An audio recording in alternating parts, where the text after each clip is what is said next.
நான் தான் குளிப்பேன் இல்ல. நானும் தான் குளிப்பேன் இல்ல. நீ குளிக்க கூடாது. அதையும் பாத்துறலாம், எல்லாம் உன்னால தானே. அன்பான உறவு செல்லங்களுக்கு வணக்கங்க. காவேரி தன்னை மறந்து இருந்தாலும் அந்த சுறுசுறுப்பும் துருதுருப்பும் கொஞ்சம் கூட மாறவே இல்லைங்க. பிள்ளைங்களோட நல்லா ஜாலியாக விளையாடுறாங்க. மதுரைக்கே போனாலும் அங்கே போயிட்டு பசங்களோட போயிட்டு கிராமப்புறம் வாழைத்தோட்டம் இருக்குது, அங்கே போய் எல்லாம் விளையாடுறாங்க. வாழை மரத்தில் அந்த பழைய நினைவோட அழகாக ஏறுறாங்க. பசங்கள்லாம் பார்த்துட்டு ஆச்சரியப்படுறாங்க. என்னக்கா வாழை மரம்லாம் ஏறுறீங்க அப்படின்னு சொல்லிட்டு, டே இதை விட வழுக்கு மரத்தில் நான் ஏறி ப்ரைஸே வாங்கியிருக்கேன்டா அப்படின்னு ஏறி பழத்தெல்லாம் பறித்து பறித்து போடுறாங்க. அங்கே அந்த வழியாக வர்றாங்க நம்ம தலைவர் விஜயும் அவங்க பக்கத்து வீட்டு ஆண்டியும். வர வழியிலே வாழைப்பழத்தை பார்த்தோன்னே ஆசை வருது மாமிக்கும் விஜய்க்கும். அவங்க காவேரியும் சும்மா இருக்காம, சார் வாழைப்பழம் தூக்கி போடுறேன் வாங்கி சாப்பிடுங்கோ அப்படின்னு சொல்ல வண்டியை விட்டு இறங்கி தூக்கி போடு அப்படிங்கிறாங்க. பழங்களை பறித்து பறித்து காவேரியும் போடுறாங்க. பார்த்தா நிறையா அப்படி எக்கி போடுறாங்க விஜய்க்கு வண்டி.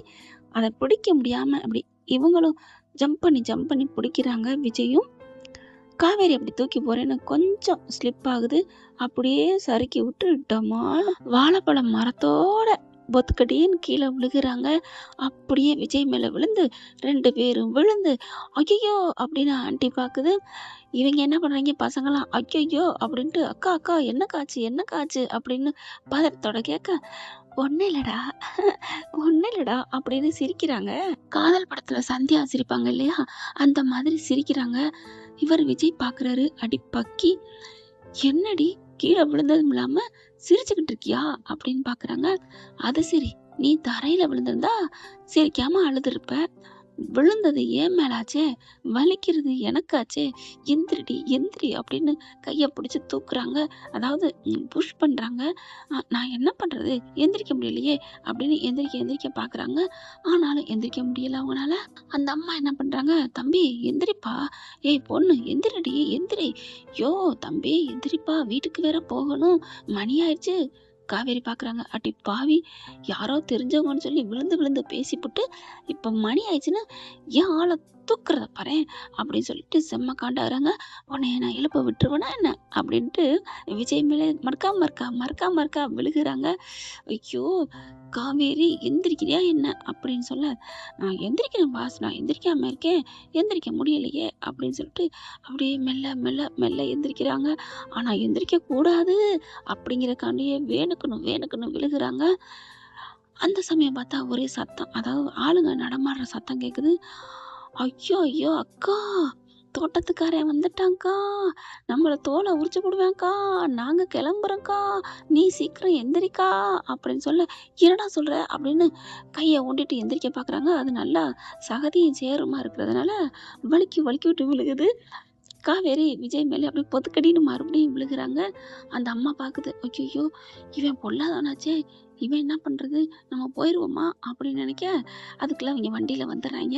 கரையில் நிப்பாட்டு, ஏய் என்னடா பண்ணுறீங்க என் தோட்டத்தை, ஐயோ வாழை மரத்தை சாச்சுட்டாங்களே அப்படிங்கிற அந்த பசங்கள்லாம் ஓட ஆரம்பிக்கிறாங்க. ஐயோ நம்மளை மாட்டி விட்டு ஓடிடுச்சே பயப்பில்ல அப்படிங்கிற மாதிரி காவேரி பார்க்குறாங்க. பசங்க எஸ்கேப் ஆயிட்டு பின்னங்கால் பெரடியில் படிக்க ஓடிடுறாங்க. இவங்க எல்லாம் என்ன பண்ணுறாங்க, 2-3 ஆண்கள் அந்த தோட்டத்துக்காரவங்க, அந்த ஊர் பஞ்சாயத்து போல இருக்குங்க, வராங்க. டேய் யார் நீ, ஏமா என்னம்மா, யார் இவங்க, நீ பாட்டுக்க இங்கே நின்றுட்டு இருக்க அப்படின்னு அந்த அந்த ஆண்டியை பார்த்து கேட்க, இல்லைங்க இதுங்க தெரியாம தான் விழுந்துருச்சுங்க அப்படின்னு சப்பக்கட்டை பார்க்குறாரு விஜய். பரவாயில்லையே, இந்த ஊரில் இருக்கவங்க காப்பாற்ற நினைக்கிறாங்களா இல்லை புழுவு முட்டையான்னு தெரியலையே அப்படிங்கல, எந்திரிங்க அப்படின்னு அவங்களே ஹெல்ப் பண்ணுறாங்க. அதுக்கப்புறம் 2 பேர் கையையும் பிடிச்சி தூக்குறாங்களா. இது என்னோட சொந்த அனுபவங்க. நாங்கள் சின்ன பிள்ளையா இருக்கையில் தென்னை மரம்லாம் இருக்குது பார்த்தீங்களா, கிராமம் மதுரை பக்கம். அப்போ குட்டி மரமாக இருக்கும், ஆறு போகும், அது ஓரத்தில் இருக்கும் தென்னை மரம். அது குட்டியாக இருக்கும். அந்த கரையில் ஏறி நின்றுட்டு ஒரு ஆள் குனிஞ்சுக்கிடுவாங்க, அது மேலே ஏறி டக்குன்னு தேங்காயை பிளேடு வச்சு அறுத்து எடுத்து இறக்கி வச்சுட்டு நல்லா குடிப்போம். அதான் ஆடு மாடெல்லாம் மேய்ப்போமா, அப்போ ரொம்ப தாகமாக இருக்கும் ஒரு நேரத்தில், அப்போ எடுத்து குடிப்போம். தோட்டத்துக்காரங்க வந்துடுவாங்களா, அலறி அடித்து எல்லாம் உடையில நான் ஒரு வாட்டி மாட்டிக்கிட்டேங்க. இதே மாதிரி நல்லா ஓடப்பாயில் என்னோட பாவாடையில் முள் மாட்டிக்கிடுச்சு, வேலியோட முள். அப்போ ஐயோ அப்பா அப்படின்னு கத்துறேன். கத்தையில அம்மா அம்மா போகாதம்மா போகாத இரு இரு அப்படின்னு அந்த தோட்டத்துக்காரரு மெதுவா எடுத்து விட்டு இப்படிலாம் வரக்கூடாது. கிளம்புறீங்களா அப்படியே மேலெல்லாம் இதா இருந்துச்சா போம்மா போயிட்டு சீக்கிரம் குளிச்சுட்டு போ. இல்ல விழுந்து அடிச்சு எந்திரிச்சதுல சகதியாயிடுச்சா அந்த நினைப்பு வந்துருச்சுங்க. சின்ன பிள்ளைங்க இருக்கையில எல்லாம் சேர்ந்து பண்றதுதான். என்ன பண்றது? தட்டான் தட்டான் பூச்சியை பார்க்கையில அந்த பாட்டு பார்க்கையில என் நினைப்பு தான் வரும். அதே மாதிரிதான் இப்ப நம்ம விஜய்க்கும் காவேரிக்கும் மேல பூரா சகதியா இருக்கு. அவங்க வந்தவங்க திட்ட ஆரம்பிக்கிறாங்க. அப்ப பார்த்து விஜய் இருந்துட்டு என்ன சொல்றதுன்னு தெரியாம இல்ல நாங்க இப்பதான் வந்துட்டு இருந்தோம். இந்த பொண்ணு கீழே விழுந்துருச்சு அப்படிங்கிறாங்க. ஏம்மா என்னம்மா நீ எந்த ஊருமா அப்படின்னு கேட்க sir sir sir sir please sir please sir தெரியாம பண்ணிட்டேன் சார் தெரியாம சார் பசி எடுத்துச்சு சார் பசிக்காக ஒரு மனுஷிக்கு ஒரு பழம் திங்கக்கூடாதா சார்? இந்த பசங்க தான் சார் எடுத்துக்கங்கக்கா எடுத்துக்கங்க. அந்த அண்ணன் ஒன்றும் சொல்ல மாட்டாருன்னு உங்களை பத்தி பெருமையா சொன்னாங்க. அவங்க எங்களுக்கு ஒருத்தொட்டு போயிட்டாங்க சார் அப்படின்னு காவேரி சொல்ல அவங்க கெஞ்சுறத பார்த்துட்டு அவங்க உடம்பெல்லாம் சகதியா வேற இருக்கா. அதை பார்த்தோன்னா அவங்களுக்கே சிரிப்பு வருது. சிரிச்சிடுறாங்க. சிரிச்சோடனே சார் சார் சிரிச்சிட்டீங்க சார் அப்படின்னு காவேரி கிட்டக்க வராங்க. ப்ளீஸா ஒரு வாழைப்பழம் தானே ப்ளீஸ். மனுஷனுக்கு ஒரு உணவு இல்லைன்னா ஜகத்தை அழிச்சிடுன்னு பாரதியாரே சொல்லியிருக்காருல. ஏம்மா அவரு உணவு இல்லைன்னா தாம்மா ஜகத்தை அழிக்க சொல்லியிருக்காங்க. இங்க வாழை மரத்தையே சாய்ச்சி போட்டீங்களேம்மா. சார் அதெல்லாம் ஒண்ணுமே பண்ணல சார். அதுவா விழுந்துருச்சு சார். காத்தடிச்சிச்சு. மரம் வீக்கா இருந்திருக்கு அப்படின்னு விஜய்க்கு சிரிப்பு வருது. எவ்வளவு கம்பி கட்டுற வேலை பண்றா பாரு அப்படின்ட்டு அவங்க வரவங்க என்ன பண்றாங்க, ஓ காத்தடிச்சு விழுந்துருச்சு ஒரு மரம் மட்டும், அப்புறம் எல்லா மரமும் ஸ்ட்ராங்கா இருக்கு, இது மட்டும் வீக்கு அப்படித்தானே?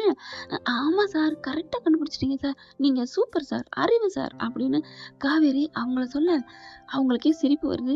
ஏம்மா எங்களை ஏமாத்த பாக்குற சார் நீங்க சொல்லுங்க அப்படின்னு விஜய் சொல்ல இல்ல இவங்க ஏறி பறிச்சுக்கிட்டு இருந்தாங்க, அதான் நடந்துச்சு, அதுலதான் கொஞ்சம் விழுந்துட்டாங்க, எனக்கு தூக்கி போடுறேன்னு சொல்லி பாவம் அப்படின்னு சொல்றாரு. அதுக்கப்புறம் இந்த பையன் உண்மை சொன்னதுனால விடுறோம் அப்படிங்கிறாங்க. தேங்க்ஸ் சார் அப்படின்னு காவேரி சொல்ல உன்னை யாருமா விட்டா, இந்த தம்பியை மட்டும் விடுறோன்னு சொன்னேன். சார் என்ன சார் இப்படிலாம் சொல்றீங்க, 2 பேரும் தானே பழம் பறிச்சிருக்கோம், ஒருத்தலை மட்டும் விடுறீங்க, ஒருத்தலை பிடிச்சிக்கிட்டீங்க, இதெல்லாம் அநியாயம், இதெல்லாம் போங்கு அப்படின்னு காவேரி சொல்ல அநியாயமா பஞ்சாயத்தை கூட்டுவோமா? ஐயோ பஞ்சாயம்லாம் கூட்ட வேணாம் சார், அப்போ உண்மையை சொல்லு, உண்மையை சொல்லினா விடுறோம் சார், என்னை மன்னிச்சிருங்கோ அப்படின்னு எல்லார்ட்டையுமே கெஞ்சுறாங்க. இப்போ வேணா காலில் விழுகணுமா அப்படின்னு சொல்லி விழுக போக வேணாம்மா வேணாம், உன்னை பார்க்கவும் பாவமா இருக்கு, ஊருக்கு புதுசா வேற இருக்க, அதனால பொழைச்சுப்போ உன்னை விட்டுறேன் அப்படிங்கிறாங்க. ரொம்ப நன்றி சார் அப்படிங்கல. ஏம்மா இவர் நம்பி வந்து என்னம்மா அப்படின்னு அந்த அம்மாவை கேட்க சரி நான் கிளம்புறேன் தம்பி, நீங்க எப்போ வேணாலும் வாங்க, நான் கிளம்புறேன் அப்படின்ட்டு வேகமா கொஞ்சம் தள்ளி போறாங்க. தள்ளி போயிட்டு ஆட்டோ கிட்ட கிடைச்சா நான் கிளம்பி போறேன்ப்பா, ஆளை விடுங்கடா சாமி அப்படின்னு அந்த ஆண்டி போயிடுறாங்க. இப்போ விஜய் நிக்கிறாங்க. இங்க பாருப்பா தம்பி, இப்படியே சேரிஞ்ச கதியமா ஊருக்குள்ள போக முடியாது, இந்த பம்பு செட் இருக்கு குளிச்சுட்டு போ அப்படிங்கிறாங்க. ரொம்ப நன்றிங்க அப்படின்னு சொல்ல மோட்டரையும் போட்டு விட்டு போறாங்க. போட்டு விட்டு கொஞ்ச நேரத்துல அதை ஆன் பண்ணிடணும் சுவிட்சை, ஓகேவா அப்படின்னு சொல்ல சரிங்க சார் அப்படின்னு சொல்ல இங்க பாருங்க இனிமே இந்த மாதிரி நடந்துச்சு ஒட்டை வெட்டிடுவோம் சரியா, யார்கிட்ட அப்படின்ட்டு போக காவேரி திருன்னு முழிக்கிறாங்க. அப்புறம் போனவங்க திரும்பி வராங்களா, ஐயோ திரும்பி வராங்களே இங்க எதுக்கா இருக்கும் அப்படின்னு காவேரி பார்க்க இங்க பாருங்க தம்பி, நீங்க உண்மை சொன்னதுனால உங்களுக்கு மட்டும் இதுல குளிக்கிறதுக்கு அனுமதிக்கிறோம், மத்த யாரும் இதுல நுழையக்கூடாது. Sir sir sir sir sir பாவம் சார், இந்த காவேரி பாவம் சார். எதுக்கு பாவம், எனக்கு பாவம், ஏமா பாவம்? இல்ல தெரியாம நடந்துச்சுன்னா வந்தோடனே உண்மையை சொல்லிக்கணும். அதை விட்டுட்டு உங்க மரம் வீக்கு, ஒரே ஒரு பழம் எடுத்தோம், ஒரு பழத்துக்கு உரிமை இல்லையா, ஜகத்தை அழிப்போம், என்னென்ன வாய் பேசுனேன், உனக்கு இதான் தண்டனை, குளிச்ச பிச்சு போடுவான் தம்பி, இந்த பொண்ணு குளிக்க கூடாது சரியா? ஓகே சார் ஓகே அப்படிங்கிற காவேரி முறைக்கிறாங்க விஜயை பார்த்து. விஜய் பார்க்குறாரு, அடி கொஞ்சம் நெஞ்ச ஆட்டம் போட்ட உனக்கு உனக்கு இருக்கு அப்படின்னு சொல்ல அப்படியே முறைக்கிறாங்க. அவங்களும் கிளம்புறாங்க. தம்பி ஞாபகம் இருக்கட்டும், இந்த பொண்ணை மட்டும் குளிக்க விட்டுறக்கூடாது அப்படின்னு போக நான் பார்த்துக்கிறேன் சார், நான் ஏன் சார் குளிக்க விடுறேன், என்னை திட்டு வாங்கி கொடுத்துச்சுல அந்த பொண்ணை நான் கண்டிப்பா குளிக்க விட மாட்டேன் அப்படின்னு தொட்டிக்குள்ள இறங்குறாங்க. அவங்களும் போயிட்டாங்க. அப்படியே போ வீட்டுக்கு, உனக்கு அதான் தண்டனை அப்படின்னு சொல்லிட்டு போக அப்படி பார்க்குறாங்களா, ஐயோ இப்போ என்ன இவர் இப்படி பண்ணிட்டாங்களே, இப்போ என்ன பண்றது அப்படின்னு நிற்கிறாங்களா.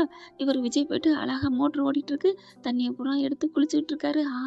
சூப்பரா இருக்கே, ஆனந்த குயிலின் பாட்டு அப்படின்ட்டு நல்லா ஜாலியா குளிக்க காவேரி பார்க்குறாங்க. சார் ப்ளீஸ் சார், என்ன கொஞ்சோன்னு அள்ளி குளிச்சுக்கிட்டா, அதெல்லாம் பேசக்கூடாது, குளிக்கவும் கூடாது. எதுக்கா இருந்தாலும் என்னை கேட்காம பண்ணக்கூடாது. ஏன்னா என்கிட்ட நம்பி ஒப்படைச்சிட்டு போயிருக்காங்க.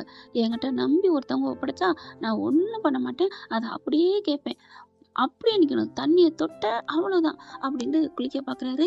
நம்ம காவேரி என்ன பண்றாங்க, சார் என்ன சார் இப்படிலாம் பண்றீங்க? அப்படின்னு கெஞ்சினவங்க மிஞ்ச ஆரம்பிக்கிறாங்க. ஏய் என்ன மிஞ்சிட்டா இப்படி நீ மிரட்டிட்டா நான் பயப்படுவேனா என்ன? அப்படின்னு சொல்லி ஓடு அப்படிங்கிறாரு. அதுக்கப்புறம் சார் என் சொல்லல என் பட்டுல அப்படின்னு அந்த தொட்டி மாதிரி இருக்கு இல்லையா, அதுல உட்காந்துக்கிட்டு கெஞ்சுறாங்க. பாவமா இருக்கு. அதெல்லாம் முடியாது அப்படின்னு சொல்லிட்டு முங்கி முங்கி குளிக்கிறாரு. பாவி பாவி, நீங்க முங்கி முங்கிலாம் குளிக்கிறீங்களே, நீங்க 10 இட்லி திங்கிற இடத்துல எனக்கு ஒரு இட்லி போடக்கூடாதா என்ன? நான் எங்க இங்க இட்லி தின்னேன் சார், ஒரு பழமொழி சொன்னேன் சார் அப்படிங்கிறாங்க.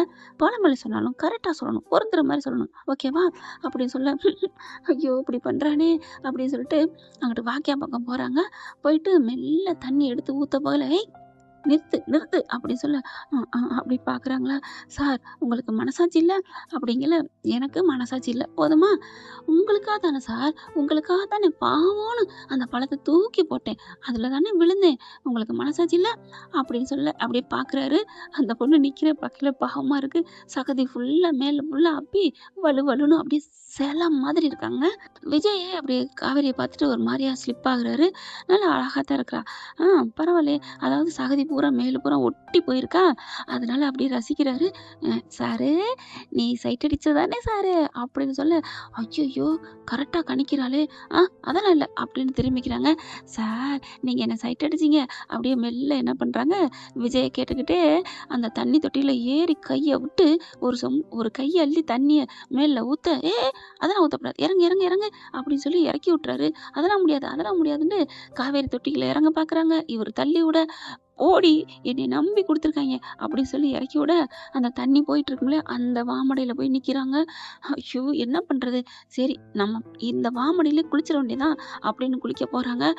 குளிக்காத அப்படின்னு சொல்லிட்டு தொட்டியை விட்டு மேலே ஏறி இவர் ஜம்ப் பண்ணி கரெக்டா காவேரி பிடிச்சி இழுக்க, முடியாது நான் குளிப்பேன் நான் குளிப்பேன் அப்படின்னு சொல்லி எக்கி விட 2 பேருக்கும் வாக்கியா தகராறு ஏற்படுதுங்க. இதை தான் வாக்கியா தகராறுன்னு சொல்றதோ. இப்போ என்ன பண்றாங்க, முடியாது உங்களுக்கெல்லாம் நான் பயப்படணும் அவசியம் இல்லை, என்ன நம்பி ஒப்படைச்சிருக்காங்க உனக்கு தெரியும், முடியாது முடியாதுன்னு சொல்லிட்டு இவர் அப்படியே விஜயை தள்ளி விட்டு தொட்டிக்குள்ள வந்து ஜம்ப் பண்ணி குதிச்சிடுறாங்க. அடி பாவி, என்னையே தள்ளி விட்டா போற, ஆமா இது என்ன உங்க அப்பா முடி சொத்தா என்ன அப்படின்ட்டு மோட்ரு அந்த தண்ணி ஊத்திக்கிட்டு இருக்கு இல்லையா, அதுல கொண்டே தலைய விடுறாங்க. விஜயும் சும்மா இல்லைங்க, என்னையவே தள்ளிட்டு போயிட்டியாடி இருட்டி அப்படின்ட்டு விஜயும் அதுக்குள்ள இறங்கிடுறாங்க. தண்ணி தொட்டிக்குள்ள இறங்கி காவேரி பிடிச்சி இழுக்க, உன்னை நான் குளிக்க விட மாட்டேன்டி அப்படின்னு சொல்லிட்டு 2 பேருக்கும் பஞ்சாயத்து நடந்துட்டு இருக்கு. அடுத்து என்ன நடக்க போகுதுங்கிறத அடுத்த எபிசோட்ல பார்க்கலாம் ஃப்ரெண்ட். இந்த பதிவு உங்களுக்கு பிடிச்சிருந்துச்சுன்னா உங்க பொண்ணான கையால ஒரு லைக்கை போட்டு சப்ஸ்கிரைப் பண்ணி ஆதரவு கொடுங்க அன்பு உறவுகளே. அப்புறம் மகாநதி ஃபேன்ஸ் எல்லாம் எங்கே போனீங்க என்ன ஆனீங்கன்னு தெரியல, நான் கடந்த 2 நாளா போட முடியல. ஓகே ஃப்ரெண்ட்ஸ், பார்க்கலாம் என்ன நடக்க போகுதுன்னு. தேங்க்யூ. இந்த வீடியோ உங்களுக்கு பிடிச்சிருந்தா தயவு செய்து லைக் பண்ணுங்க. இன்னும் அப்டேட்ஸ்க்காக சேனலை சப்ஸ்கிரைப் பண்ண மறக்காதீங்க. நம்ம கிட்ட இருக்க எல்லா சேனல்ஸோட லேட்டஸ்ட் வீடியோ அப்டேட்ஸ்க்காக மேல ரைட் சைடுல காட்டுற லிங்கை கிளிக் பண்ணி வாட்ஸ்அப் குரூப்ல ஜாயின் பண்ணுங்க. உங்களிடம் விடைபெறுவது நான் உங்கள் மெஹர்.